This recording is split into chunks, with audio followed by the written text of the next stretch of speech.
মশা দমন করতে গেলে এন্টোমোলজিস্ট চাই, কথাটা বুঝতে তার সময় লেগেছিল মাত্র 48 ঘন্টা। 2024 সালের জুলাই মাসে নিযুক্ত হলো একজন ডক্টরেট এন্টোমোলজিস্ট। শুরু হলো মশা দমনের এক ঐতিহাসিক যুগ। দুটো খালে জন্মানো মশার উপদ্রবে নাজেহাল হচ্ছিল এবং নাজেহাল এখনো হয় সল্টলেকের বাসিন্দারা। তাদেরকে মশার কামড় থেকে খানিকটা স্বস্তি দেওয়ার জন্যে কেনা হলো 15টি দাঁড় টানা নৌকো, আর সেই নৌকোগুলোকে পরিবহনের মাধ্যম হিসেবে ব্যবহার করে শুরু হয়েছে পরিবেশ বান্ধব কীটনাশক স্প্রে। সেই খালে যাতে মশা জন্মাতেই না পারে তার জন্য নেওয়া হয়েছে এক দীর্ঘমেয়াদী উদ্যোগ।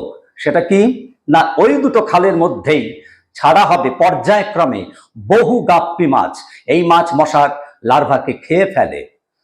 কোন প্রতিষ্ঠানের কথা বলছি বলুন তো? NKD এর কথা, new town Kolkata development authority. বিভাগীয় মন্ত্রী এবং বিভাগের IAS অফিসার যদি সক্রিয় থাকেন তাহলে যে কোনো জনস্বাস্থ্য কর্মসূচির বাস্তবায়ন সম্ভব। নমস্কার।